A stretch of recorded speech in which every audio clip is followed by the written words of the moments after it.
The Agony of Numbers. His name was Ethan Miller, just a regular senior at the Massachusetts Institute of Technology, a brilliant mind in the Department of Applied Mathematics. Tall and somewhat hunched, with perpetually disheveled hair and eyes often red from sleepless nights spent immersed in lines of code. His dorm room was a testament to his obsession, overflowing with books on algorithms and programming, empty coffee cups piled high on his desk, and the monitor's dull blue glow his only companion in a world where numbers were living entities and logic is religion. Ethan scraped by on scholarships and the occasional freelance gig, writing complex programs for less diligent classmates. His parents, humble engineers from a quiet town in Ohio, barely made ends meet. Money was always tight, and that persistent feeling of scarcity weighed heavily on Ethan's soul. He watched other students cruise by in luxury cars, flaunt the latest gadgets, and wear designer clothes. And every time he pulled out his worn wallet, a dull irritation simmered within him. He, one of the top students in his department, a mind capable of solving the most intricate problems, was forced to count every dime. It felt profoundly unfair. Beyond programming, his true passion was the stock market. He devoured every book and article he could find, analyzed charts, and predicted stock movements like an oracle. At first, it was just a hobby, an intellectual game. But as he began to discern patterns and uncover hidden connections, the game took on a new meaning. Ethan realized it wasn't just numbers. It was a mechanism that could be hacked. He saw vast fortunes created and destroyed in minutes, and understood he held the key to that door. Ethan started small, borrowing from friends and investing in what he believed were the most reliable stocks. There were initial losses, but they only fueled his drive. He analyzed his mistakes, constantly refining his algorithms. His code grew increasingly complex, incredibly precise. He developed a system he called the Agony of Numbers, a program capable of instantly processing immense amounts of data to pinpoint the most profitable trades, predicting market micro-fluctuations based on thousands of factors, from news headlines to social media sentiment. The big play. The turning point came when Ethan stumbled upon confidential information about a major acquisition. A promising small tech company in Silicon Valley was about to be bought out by a massive technology conglomerate.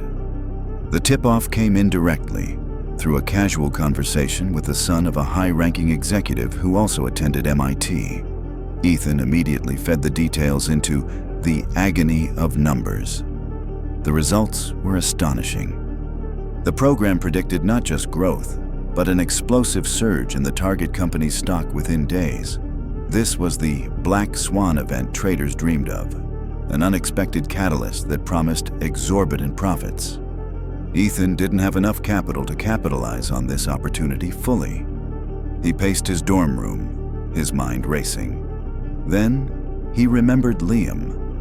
Liam was a classmate from a wealthy New York family, well-connected and comfortable in influential circles. Liam was Ethan's polar opposite, confident, charismatic, effortlessly getting whatever he desired. Ethan had never particularly liked Liam, but now, Liam was his only shot. Ethan nervously pitched his idea to Liam. Liam listened with a smirk, but when Ethan showed him his meticulous calculations, the smirk vanished. He was genuinely impressed by the accuracy of the predictions.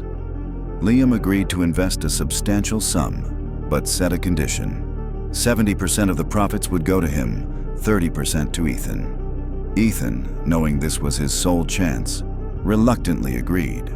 Hundreds of thousands of dollars were on the line. Ethan didn't sleep for nights. His agony of numbers ran continuously, analyzing every market fluctuation. He gave Liam precise instructions on when to buy, when to sell, and each time Ethan's predictions proved astonishingly accurate. Liam, initially cautious, soon placed his complete trust in Ethan. The money multiplied at an incredible rate. In just 2 weeks, they amassed $2.7 million in pure profit. Ethan couldn't believe his eyes. A colossal sum lay in his account, an amount that could change his entire life. he felt on top of the world. All his dreams, all his ambitions suddenly seemed within reach. He bought himself a new apartment, a luxury car, and set aside a substantial amount for the future. He even sent a large sum to his parents, telling them it was a bonus from a successful project. They were overjoyed. The mirror of fate. Ethan felt euphoric, yet a vague unease gnawed at him. He knew what he had done was on the edge of legality, if not beyond it. Insider trading was a serious crime. But he pushed those thoughts away, convincing himself it was just a smart play, not a criminal act. However, fate always collects its dues. A few months after his triumph, Ethan was summoned to the university. Two men in sharp suits, identifying themselves as agents from the FBI, were waiting for him. They were polite, but their gazes were cold and penetrating. "Mr. Miller," one began, "we're here regarding the unlawful use of insider information in the stock market. Your recent trades have drawn our attention." Ethan's blood ran cold. He tried to deny it, but the men merely smiled. They knew everything. Every trade, every transfer, every call to Liam. They knew about his agony of numbers and how he'd obtained the information. It turned out the company whose stock they had purchased wasn't just being acquired. Its acquisition was part of a complex international money laundering scheme, and the insider information about the deal had been deliberately leaked to draw attention to specific market participants. Ethan had been an unwitting tool, used to confirm that an information leak had indeed occurred. In essence, his successful play was just a tiny cog in a much larger, far dirtier game. Ethan tried to justify himself, claiming he hadn't known it was insider information, that he had merely capitalized on what he'd heard. But his words sounded hollow. The agents presented a stack of documents, irrefutable proof of his guilt. They offered him a deal, cooperation in the investigation in exchange for a lighter sentence. Invisible chains. Ethan agreed. He spent months giving testimony, revealing schemes, detailing every step he'd taken. He watched as Liam was arrested, his once brilliant life crumbling. Ethan felt terrible, but he knew he had no choice.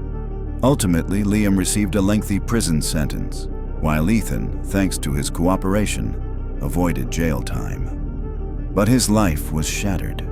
He was expelled from MIT, his name forever stained. His parents, heartbroken and disappointed when they learned the truth, were devastated. The money he had so easily earned was confiscated as restitution. Ethan was left with nothing but bitter experience and the mark of a criminal. A year later, when everything had settled, Ethan worked as a junior programmer for a small, anonymous tech company. He lived in a rented apartment, earning a salary that barely covered his expenses. But that wasn't the worst part. The worst part was the pervasive feeling of being watched. Everywhere he went, everything he did, he felt the invisible chains that bound him. He knew law enforcement would always be monitoring him. He was on the hook. His once brilliant mind, his ability to see complex interconnections, now served as his prison. He could have achieved immense success in legitimate business, but the path he chose led him to a dead end.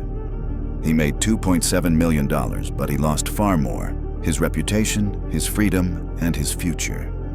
He was physically free, but his mind remained in an invisible cage built by his own ambition and greed. And every time he saw news about the stock market, his stomach churned with nausea. The numbers that were once his passion had become the source of his agony.